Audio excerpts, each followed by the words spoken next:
Good morning, West Shore. Welcome to this place, this community, which is a spiritual community whose hope is audacious and whose vision is for a more equitable and just world for all. I'm Reverend Anthony McCarr, Senior Minister of this community, and joining me this morning are Dave Blazer, Music Director. It is so cool to see him in his element. Isn't that wonderful? Grace Durfee, Worship Associate, Christine, Bob, and Luca, who are our tech folks, enabling people beyond these walls to be a part of our service. Welcome everyone to this community of worship. There are so many joys in this world, and there is also so much trouble, so much suffering, so many conflicts, not enough compassion. May our worship hour be one which magnifies our joys and brings to each of us the healing and the hope that we may be needing this morning. A special welcome to you if you are a newcomer to our community. Gay or straight, cisgender or transgender, whatever your race or ethnicity, whether you are here in the sanctuary or you are at home watching from there, you are welcome.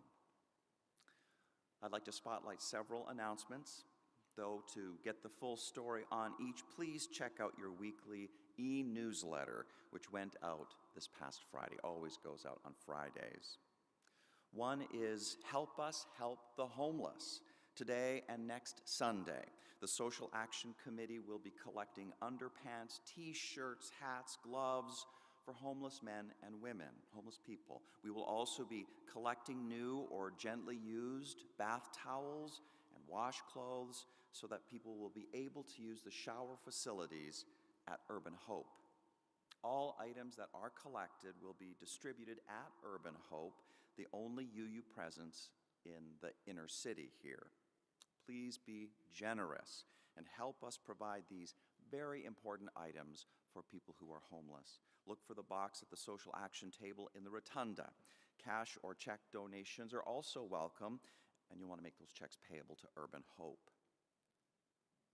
Our second announcement, it's about an issue that is very important to our Unitarian Universalist faith right now. It is about the proposed eighth principle. Our next action step as a congregation is to start an all-church engagement at all levels of exploring the eighth principle. To do this, 10% of congregants, around 50 folks, must indicate an interest in exploring the meaning of the eighth principle. And we want to continue this conversation on a broader platform. If you sign the petition, all you're saying is that yes, for us to explore this, to check this out, to find out what this larger developing movement in our association, what it might mean for us here at West Shore. To sign the petition, you can look for the link in your weekly e-news, or you can contact Tim Smith or Linda New. And as your minister, I think this would be a very good path for us to get on. I encourage you to sign. Thank you. And finally, for several months now, our organ has been removed and returned to the Holtkamp shop, where it underwent a complete renovation, cleaning and re-leathering of its many chests. Its 2,365 pipes have been tuned and voiced. I don't even know what that means, but it sounds good. And now it is time for the rededication, which is going to happen today at 2 p.m. here in the sanctuary as part of the B. Neil Davis Artist Series. We are also thrilled to announce that concert and recording artist Krista Rakic will be the guest organist for this very special event. You don't want to miss it. Please join us today, 2 p.m. here in the sanctuary. Yeah, and you're so excited about this. Yeah, we all are. It's wonderful. That's right. Don't have a heart attack. Don't have a heart attack. Okay, all right. Once again, welcome to this new day.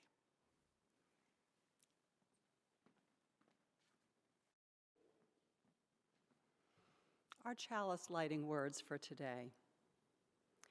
At times, our own lights go out and are rekindled by a spark from another person. Each of us has cause to think with deep gratitude of those who have lighted the flame within us.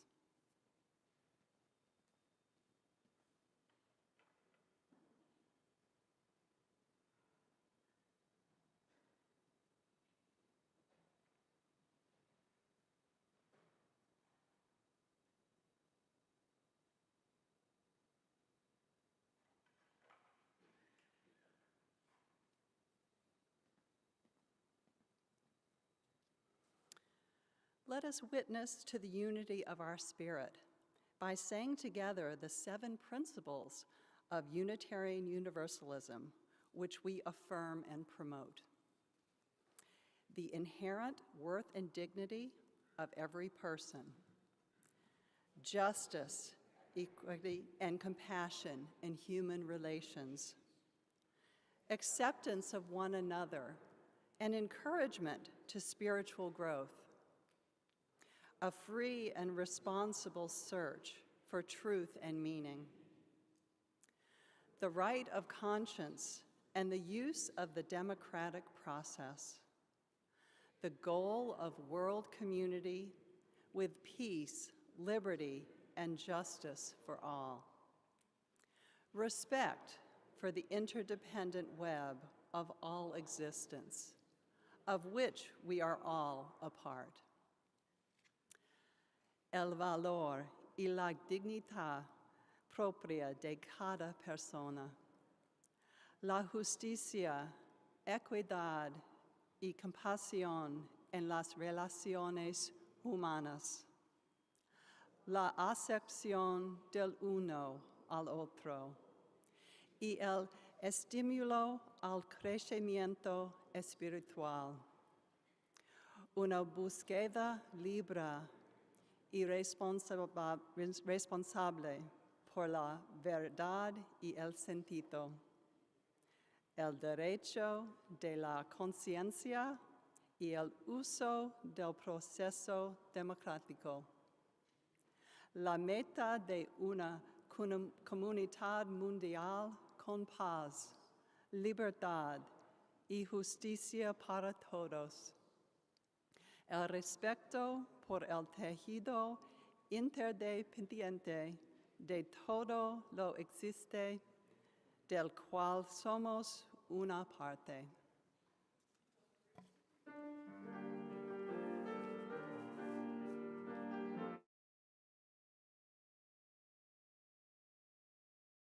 To this good morning, remembering the journey of freedom. The land we are on was once another's. We mourn the legacies of oppression. Healing is our way forward. Joy is the birthright of all.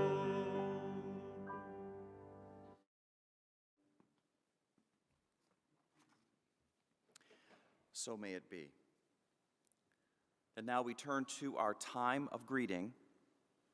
It was our spiritual ancestor, Ralph Waldo Emerson, who once said, "You cannot do kindness too soon, for you never know how soon it will be too late." So now we turn to practicing the kindness of a simple greeting.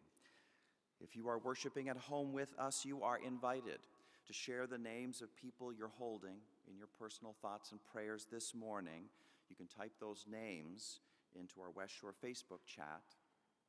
For the people worshiping here in the sanctuary, you know what I'm going to ask you to do right now, to turn around and wave at the folks at home. Greet them into this space. And now I invite you to turn to folks here in the sanctuary. Greet each other as feels mutually comfortable. For some, a namaste gesture at a distance will do. For others, maybe an elbow bump or more. Let's greet each other now.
refrain from singing at this time. Please stand as you're willing and able. Number 38, Morning Has Broken.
I can feel my maternal grandmother smiling down on me. I know that she is delighted that I finally cracked open the Quest Bible that she gave me many years ago. She was a devout Christian in a rather fundamentalist Baptist church, and I know that Bible study was very important to her. She lived a very frugal life for 96 years, so I know it was a big deal for her to gift each of her 15 grandchildren one of these Bibles shortly before her death. With Reverend Anthony's new sermon series, I am now literally reading the Bible again for the first time. I have been pleased to discover that her gift is a new international version of the Bible, which is easier to read than some of the other versions. And the font is big enough that I can read it without having to wear glasses. Thanks, Grandma. As I began reading the first chapter of Genesis this week, I felt as if I was rereading a beloved storybook, like Goodnight Moon, a book that I've read and heard so many times before that I almost know it by heart. There's a magical and lyrical quality to the words, "And God said," and "God saw that it was good," which begin and end each verse. My favorite lines from Genesis are, "By the seventh day, God had finished the work he had been doing, so on the seventh day he rested from his work. And God blessed the seventh day and made it holy, because on it he rested from all the work of creating that he had done." In theory, I think that resting from work is an example that we would be wise to all follow, but in practice, I find it difficult. Sundays can be very busy days for us, especially in our real estate investment business, where we have found that Sundays are by far the most popular day for open houses or showings. So when we have a rental vacancy in one of to fill or a newly rehabbed home to sell, that takes up our Sunday afternoons. Even when I'm not working on a Sunday, the day fills up quickly between church, our daily walks, and food preparation. Once the weather cools, I often make it a two-soup Sunday. Since so many soups start out with sautéing the same ingredients, onions and carrots and celery, I've gotten in the habit of making 2 different batches at the same time. And it's great to have some easy, healthy meals during the week. But I realize this practice is in sharp contrast to how my Jewish friends who keep kosher do things. They make sure that all meals are prepared ahead of time so that there's no cooking done on the Sabbath. Last weekend, I experimented with truly observing Sunday as a Sabbath, a day of rest. It had been a hectic week, and I had been cooking up a storm. Friday night was a fun and late night as we had Joan Clark and her husband over for a trial run of our Southern Italian dinner that we are donating for the service auction. Then Saturday was chock-a-block with morning church meetings and a farewell potluck that afternoon for a longtime volunteer of the Urban Hope Garden. After all that, I was exhausted, and I knew I needed to rest. So I started my Sabbath with yoga, watched the live stream church service, and attended a fun online Duolingo Italian event. It was a beautiful day, so my husband and I went for a long walk by the marina at Lakeside Landing. I sat and read for a couple hours by the fire and caught up with my brother and a friend by phone. I even played the piano again, which is something I haven't done in months. It was dusty, and I was rusty, but nevertheless, it was a joyful reunion.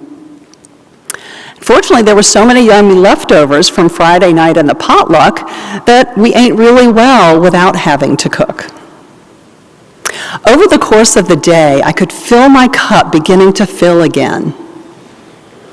This week, I declared Saturday as my Sabbath because I knew I would be the worship associate, and I believe we have a number of showings this afternoon for a rental. I participated in the spiritual retreat yesterday and found it completely restorative.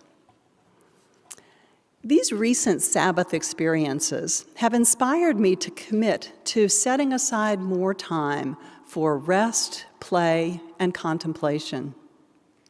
As my first steps to making this happen, I'm going to give myself flexibility in either making it a two-soup Saturday or a two-soup Sunday.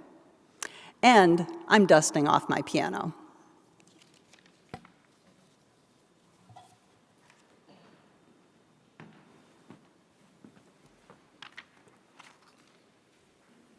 Thank you. 75 years ago, West Shore Unitarian Universalist Church had its very first worship service. We are 75 years young. Happy birthday to us, right?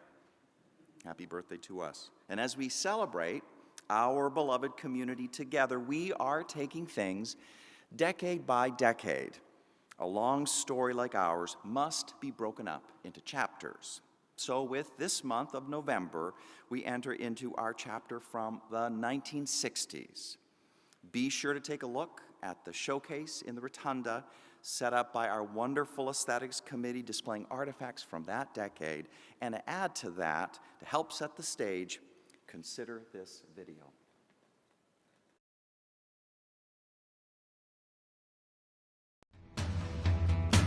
In the 1960s, the American population topped 200 million for the first time. The average salary was $4,743 a year. 87% of American homes had televisions. Life expectancy for men was 66.6 years and 73.6 years for women. 850,000 war baby students entered college as freshmen. a gallon of gas cost 25 cents. If you were born in the 60s, your decade opened with John F. Kennedy as the 35th President of the United States. Kennedy, do solemnly swear I, John Fitzgerald Kennedy, do solemnly swear that you will faithfully execute the office of President of the United States that I will faithfully execute the office of President of the United States and will, to the best of your ability, and will, to the best of my ability, preserve, protect, and defend the Constitution of the United States. preserve, protect, and defend the Constitution of the United States. So help you God. So help me God.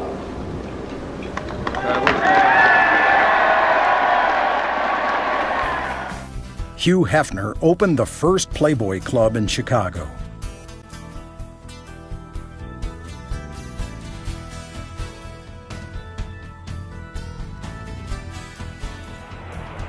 Boxing great Muhammad Ali, known then as Cassius Clay, won the light heavyweight gold medal at the Rome Summer Olympics. Round 3.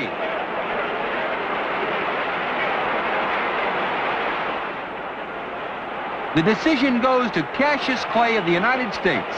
Pietrkowski graciously congratulates him. And then Ziggy's cornermen also acknowledge Clay's masterful boxing exhibition. The U.S. men's ice hockey team won gold in the Winter Olympics at Squaw Valley, California.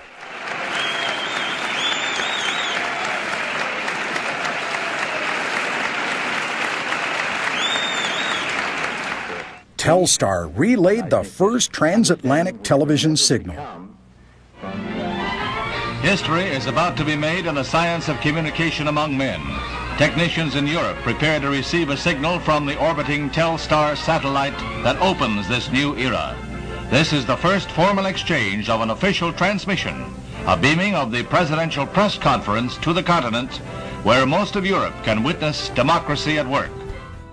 And Alan Shepard made the first U.S. space flight.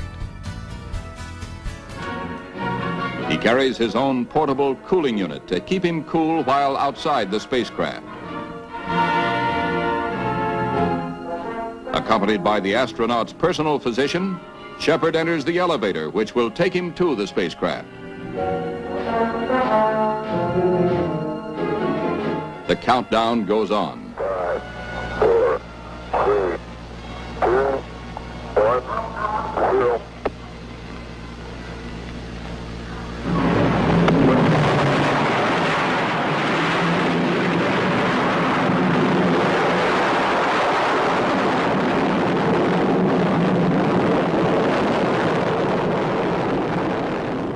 Liftoff at 9:34 a.m.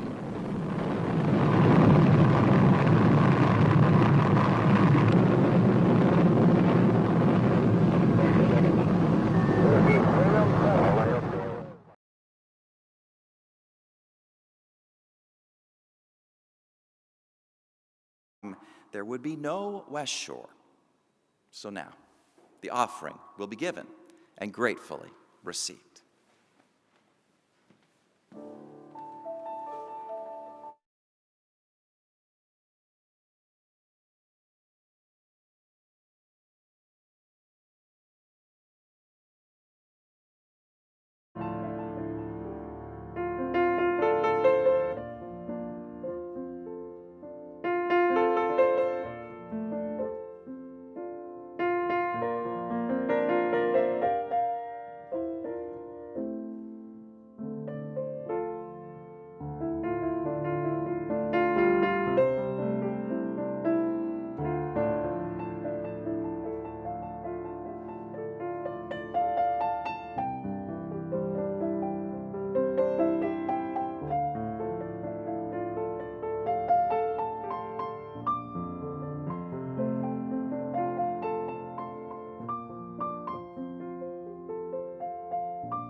Let us now extend this peaceful musical moment into a time of meditation.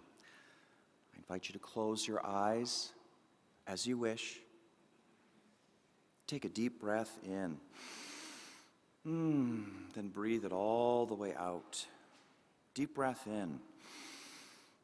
And all the way out.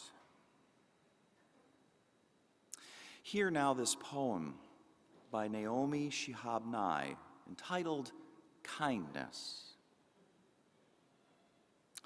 Before you know what kindness really is, you must lose things, feel the future dissolve in a moment, like salt in a weakened broth.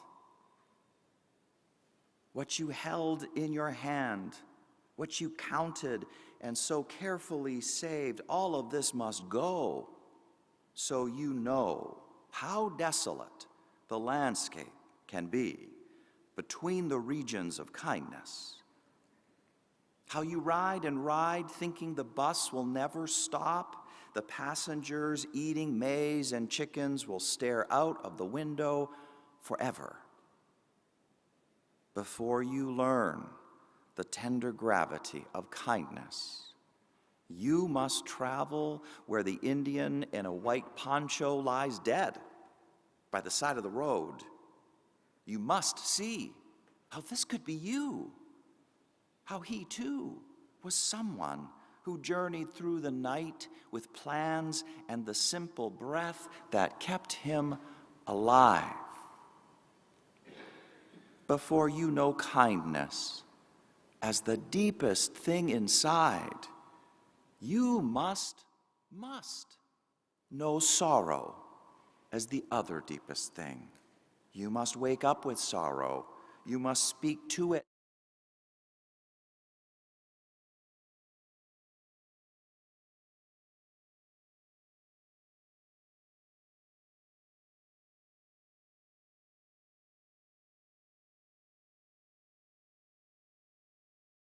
Kindness that ties your shoes and sends you out into the day to mail letters and to purchase bread.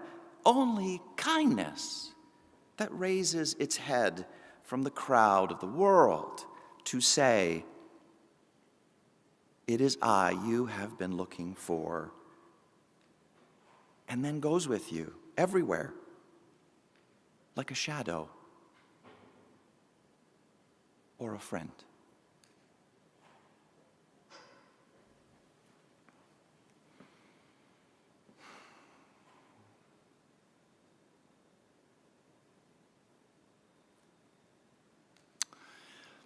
And now, we turn to the sermon for today. In an article entitled, or an article in the New Yorker, humorist Paul Sims invites us to imagine the God of the Hebrew Bible as an enthusiastic user of social media, like so many of us are today, right? God is a blogger. God has a blog. So imagine, God has just created the universe, and then God reaches for God's MacBook and puts God's thoughts out there for the entire world to see. Here's what God, according to humorist Paul Sims, has to say. Pretty pleased with what I've come up with in just 6 days. Gonna take tomorrow off. Feel free to check out what I've done. Suggestions and criticism, constructive, please. More than welcome. God out. And now the comments. Here's the first. Not sure who this is for. Seems like a fix for a problem that didn't exist. Liked it better when the earth was without form and void and darkness was on the face of the deep. Maybe not so constructive as God hoped after all, right? Then there's this comment. Going carbon-based for the life forms seems a tad obvious, no? So the trolls are starting to pile it on, right? Here's yet another comment. The creeping things that creepeth over the earth are gross. Then there's this comment. Why do they have to poop? Seems like there could have been a more elegant, family-friendly solution to the food waste disposal problem. Always a critic, right? Here's the next. Unfocused. Seems like a mishmash at best. You've got creatures that can speak but aren't smart, parrots. Then you've got creatures that are smart but can't speak, dolphins, dogs, houseflies. Then you've got man, who is smart and can speak, but who can't fly, breathe underwater, or unhinge his jaws to swallow large prey in one gulp. If it's supposed to be chaos, then mission accomplished, but it seems more like laziness and bad planning. And now other gods begin to chime in. Here's the next comment. There's imitation, and then there's homage, and then there's straight up idea theft, which is what your thing appears to be. Anyone who wants to check out the original should go to www.vishnuandbrahma.com. Finally, the last comment, which is surely left by a troll. It's this: epic fail. That's God's blog for you, the article from The Atlantic from writer Paul Sims. Funny, and in its own way, very instructive, for it points to one of the biggest questions of all. Is the world, even with all its pain and hurt, ultimately good? Is it? Or is it an epic fail after all? Today I want to talk about how the ancient Israelites explored this through the stories told in the first 11 chapters of the book of Genesis. Such stories as the creation, Adam and Eve, the expulsion from the Garden of Eden, Cain and Abel, the flood, Noah's Ark, and God's vow that he'll never destroy life again, the Tower of Babel. These stories, and so many like them, are some of the best known parts of the Bible, which all together make up ancient Israel's primeval history, we could call it that, focusing on all of humankind. Big questions, in other words, we are dealing with today. And to understand how the ancient Bible writers approached them, we want to start with a bit of history. As the scholar Marcus Borg reminds us in his book, Reading the Bible Again for the First Time, we want to know our Bible history because it adds dimensions of crucial meaning that we simply cannot get anywhere else just by going to the text straight. We just can't get those additional layers of meaning. We also want to know our Bible history, says Marcus Borg, because people naturally tend to project all sorts of things, all sorts of meanings onto Scripture, reading all sorts of stuff between the lines. But knowing the history helps to limit this issue. It helps to limit this tendency and keep it healthy. So, one part of the history that we need to know is how the ancient Israelite culture was not operating in a vacuum. The ancient Near East, roughly corresponding to today's Middle East, saw the rise of empire after empire. The Egyptian, the Sumerian, the Akkadian, the Hittite, the Assyrian, the Babylonian, the Achaemenid, and everyone had stories. And such stories could not help but influence how ancient Israel told its own. Now, one theme common to a lot of these cultures, one theme, one story, is that of a great flood destroying the world. And so we see that in the Bible too. The Bible tells its own version of Noah and the flood, but we see that in so many other cultures. On the other hand, there are times when ancient Israel chose to tell stories that you didn't hear anywhere else at all, stories very different from the cultures surrounding it. Take this creation story from the Akkadian Empire, for example, written hundreds of years before the ancient Israelites wrote theirs. Listen, it goes like this. When the god Enlil was the boss, the gods were burdened with toil. They lugged the work basket. The gods' work basket was so big, so that the toil was heavy, the straits, the difficulties were great. Enlil, the god having charge of the earth, put the other gods to work, digging the Euphrates and the Tigris rivers. One night, tired of their condition, and at the instigation of one of the gods, they burned their tools and surrounded Enlil's house, the boss's house. The gods went on a strike. They complained to Enlil, their boss, that the work was killing them and that they would not continue this anymore. Hearing this, the boss Enlil burst into tears and offered his resignation. At this point, the god Enki proposed a compromise. The gods would create man to bear the burden of work so that the gods could be free. So, with the birth goddess Nintur, Enki used the flesh and blood of the strike's ringleader, killed by the other gods. It definitely doesn't pay to be the ringleader, right? I just added that last part. Anyhow, that's what happened. Killed the ringleader to fashion clay into 7 male and 7 female embryos in what they called the House of Destiny. After 9 months, humanity was born, and immediately they were put to work. And that's the story from the Akkadian culture. That's how the Akkadians saw it. Humans were created to be the slaves of the gods. Now, yes, as we have already seen, and just as one of the comments in God's blog says, the ancient Israelites did imitate other sources in some ways, even stole them outright. But here, we have a notable example of a storyline that the Israelites would not touch with a 10-foot pole. No, says the Hebrew Bible. The truth is very different. God did not create humans to be the slave of the gods. God created humans not out of a sense of weariness, but out of a sense of the goodness of life. God wanted humans to share in the goodness of life.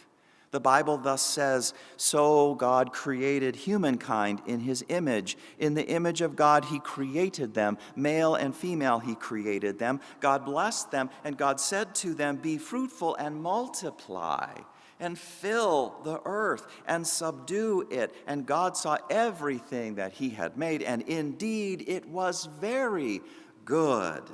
And on the 7th day, God finished the work he had done and rested.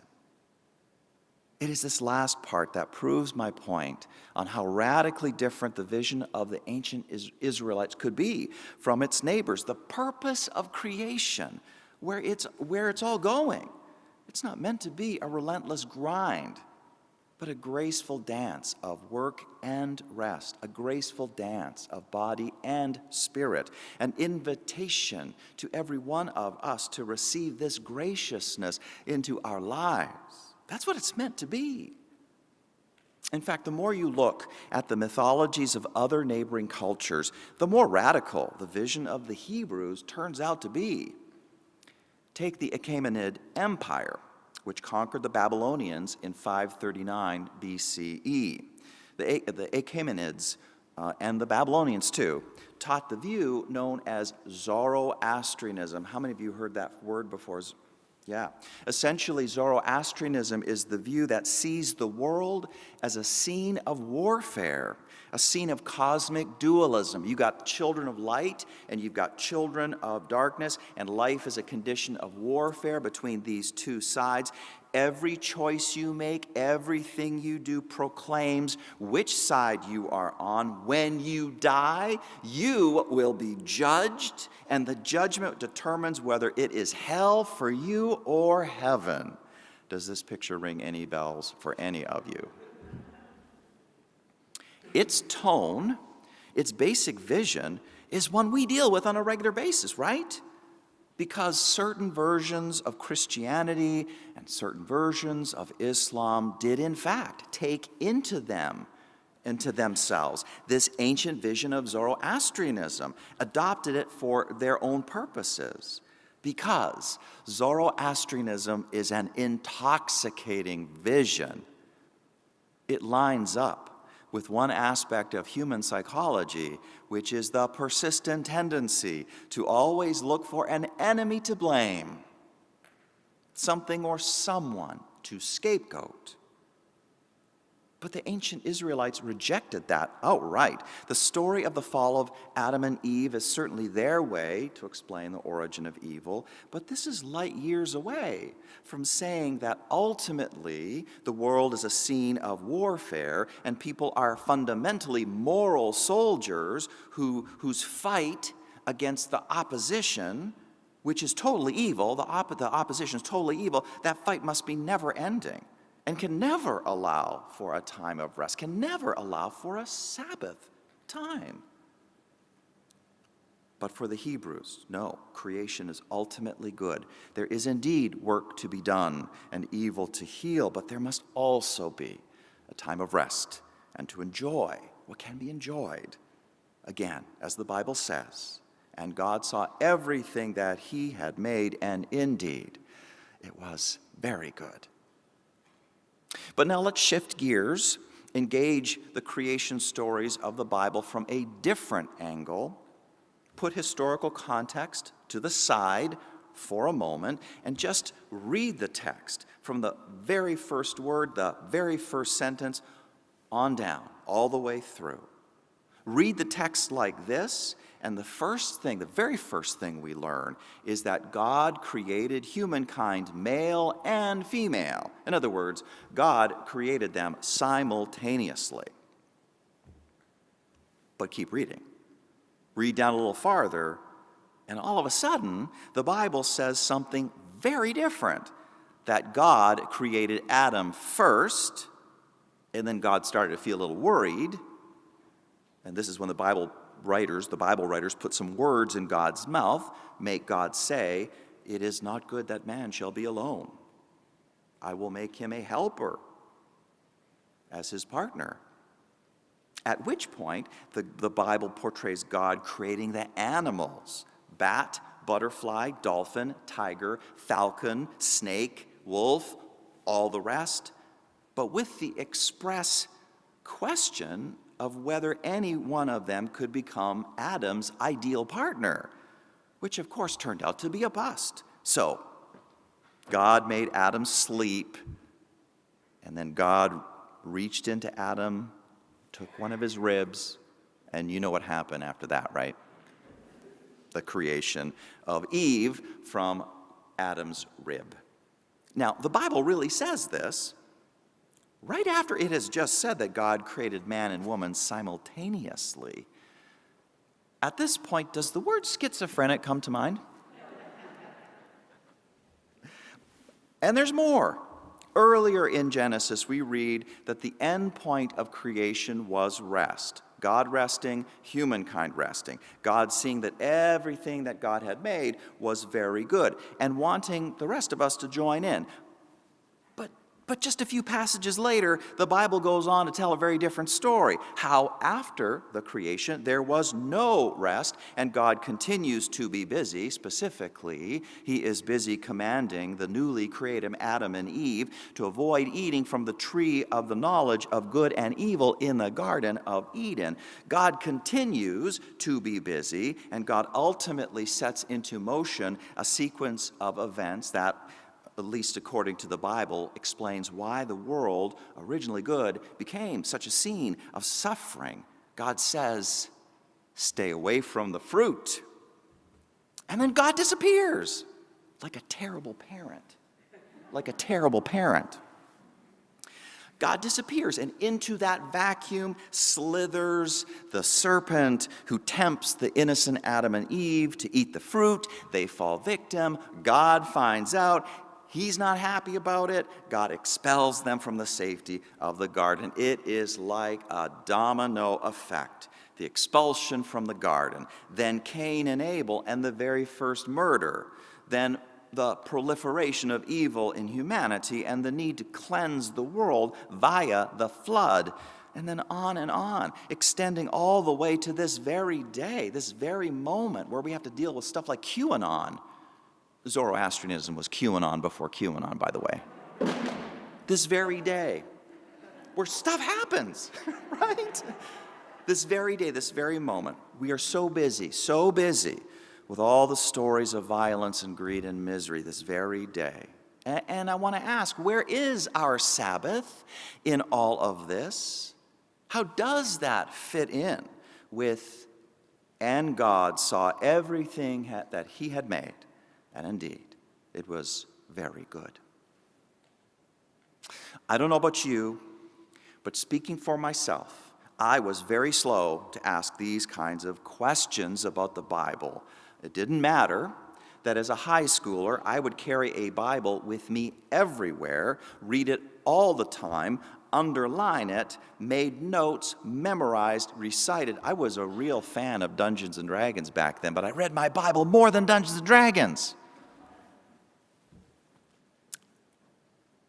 And, you know, I did this because I believed that I was learning wisdom straight from the real mouth of God. I really did. I really did.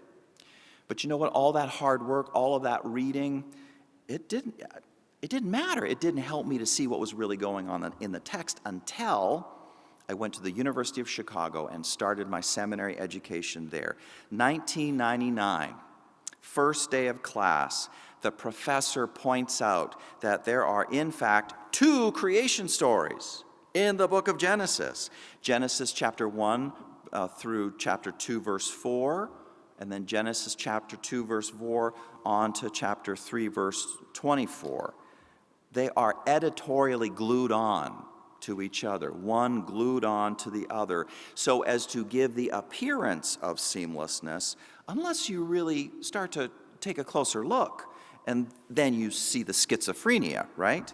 The first envisioning the absolute beginning as a scene of endless, depthless waters. The second creation story, envisioning the absolute beginning as a rainless, sterile desert.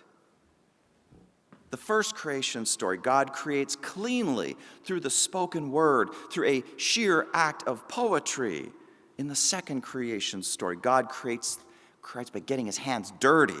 He grabs a piece of earth and he molds it. He molds it into Adam, breathes into it the breath of his very life. In the first creation story, humans are created last. In the second creation story, Adam is created first of all before all other life forms. In the first, male and female created simultaneously. In the second, man first, then woman. My University of Chicago professor pointed it all out, cleanly, clearly, dispassionately, clinically. He's doing that while I am literally having heart palpitations where I'm seated in my desk because I cannot believe that there was that kind of zaniness, and I had never recognized it, right? I had never recognized it for what it was. And now I gotta say, it kind of makes me laugh. It makes me think that whoever wove together those various story traditions, those 2 stories of creation, whoever wove those together into the book of Genesis must have had some Unitarian Universalist DNA in them. Some editor who placed 2 fundamentally incompatible stories right at the start of the Bible, right at the start of the whole thing, as if to say, all ye who enter into these pages, wake up! Abandon all hope of absoluteness and literality. Go deeper. Be more profound in your thinking. This is myth, folks, in the sense of it never was, but it always is. Not science, but simply telling the truth about what it means to be a human being in search of understanding. Some editor with that Unitarian Universalist DNA, we will never know, suggesting all of this, winking down at us, winking through the ages. But I gotta ask, why are these stories so very different? I mean, they're really different. Scholar Marcus Borg helps us to begin to understand. He draws on contemporary biblical scholarship. He points out that the 2 stories were composed at very different times in ancient Israelites' history. for different purposes. The first story, the one where Adam and Eve are created simultaneously after all the other animals, well, it was written during or shortly after the Babylonian exile from 587 to 538 BCE. During this period, ancient Israel was under the thumb of the Babylonian Empire, had lost its independence, had been humiliated. But with the exile coming to an end and Israel's growing freedom, what they wanted to do was tell a new story. They wanted to tell a story that would strengthen its sense of identity and inspire it to greater things. And in particular, since the Sabbath is a very unique thing with ancient Hebrew culture, they definitely wanted their God to endorse the Sabbath. I mean, it's just a truism that in the ancient Near East, if your nation had been conquered as Israel's had, your God was proven to be weak.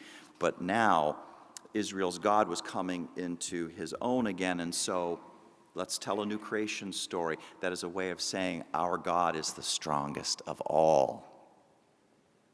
As for that second creation story, the one where Adam is created first, and then the animals, and then Eve, last of all, the story that features the Garden of Eden and the fall, this story was actually written 300 years before the first one. That's right, that editor, they put the younger story first and the older story second, okay? And as for this older story, well, it comes from the time of the monarchy in Israel, the time of King David and King Solomon. From that time, it was a time when ancient Israel was trying to remember its origins as a people originally born in a harsh land. And they were promised a land of milk and honey, a people invited into a relationship with Yahweh, with God. And Yahweh says there are rules to follow, but the problem is that the ancient Israel at this time, they lived side by side with the Canaanites, and the Canaanites were very tempting. That snake, guess what that is for the Canaanites? A symbol of femininity and fertility and immortality and wisdom. The ancient Israelites knew what that serpent represented. It was the Bible writer's way of saying to the Israelites, stay within your zone. Stay within the traditions of the Hebrews, the Israelites. Don't be tempted to follow different strange customs and traditions from the Canaanites.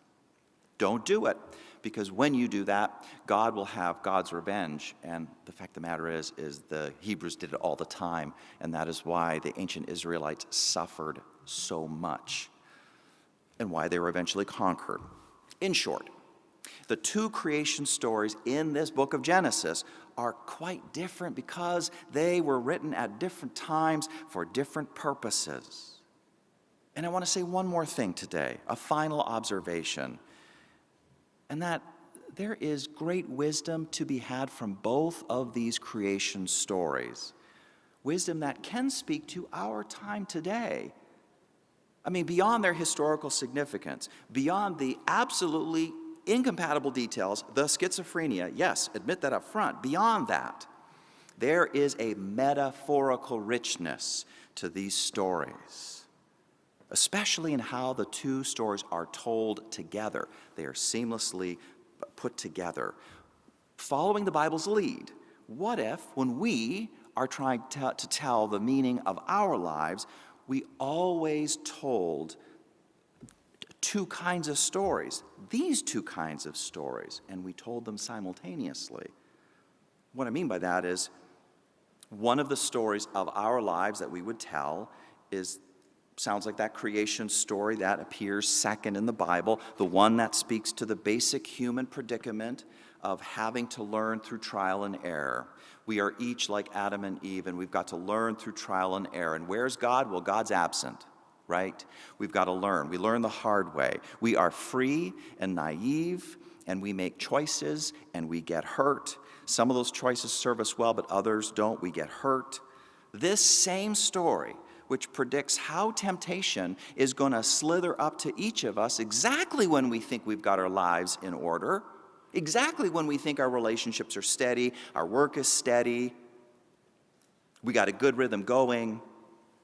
And that's exactly when the serpent slithers up and it takes us into yet another place in our spiritual journey where we are traumatized and we are suffering and we are feeling confused. And there is an opportunity, too, for learning and for growth, as we heard from the poet Naomi Shihab Nye a moment ago. Before you know kindness as the deepest thing inside, you must know sorrow as the deepest thing, the other deepest thing. You must wake up with sorrow. You must speak to it till your voice catches the thread of all sorrows and you see the size of the cloth. That is the poet. We must suffer to learn. And the danger here is that when we are in this place of suffering, it becomes so very tempting to start telling ourselves the same story that the Akkadians told themselves a bajillion years ago, that life is basically a burden, and humans were created to be slaves. Or we are tempted to tell the Zoroastrian story, to tell ourselves that story, that the world is nothing but a battlefield, and we are soldiers who need to grit our teeth and fight to destroy whoever seems against us, who seems to be our enemy, who we are convinced is absolutely, totally evil. When life turns chaotic and we are in our suffering, stories like these can truly tempt us. And when that is so, it is the exact time to tell the creation story of the Hebrews that appears first in the Bible. That first creation story, the one that affirms the sheer sacred mystery at the core of our lives, the one that affirms the inherent worth and dignity and goodness that is fundamentally there even when we do not see it and we do not feel it, when we just feel like it is all an epic fail. Tell the second creation story, yes, but never fail to tell the first two, because then we remember that we are not God, that our immersion in the stresses of life is just that, an immersion we are seeing from a worm's eye perspective. It is a myopia. It is a perspective that is just too close to what is going on, so we can't see the bigger picture. We are not seeing how the different pieces might be coming together. We are just not vast enough to contain and reconcile all that we are experiencing. Therefore, what right do we have to condemn the universe? Tell the first story, the "and God saw it was good" story. Because then we are hopeful that there can be a point of view that might see everything. Everything we think pathetic, everything we think unworthy, everything we think shameful and unspeakable. And from that larger point of view, we might say, along with God, that creation is ultimately good. It is all very good indeed, even with all the pain and all the confusion and all the injustices and all the hurt, that yes, life is still worth living. There is so much to save, yes, but never forget to savor. The creation is no epic fail, not at all. Amen. And now let us sing our closing hymn, number 25, God of earth, the sea, the sky. Please rise as you are willing and able.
We extinguish these flames, but not the light of truth, the warmth of community, or the fire of commitment. These we carry with us until we meet again.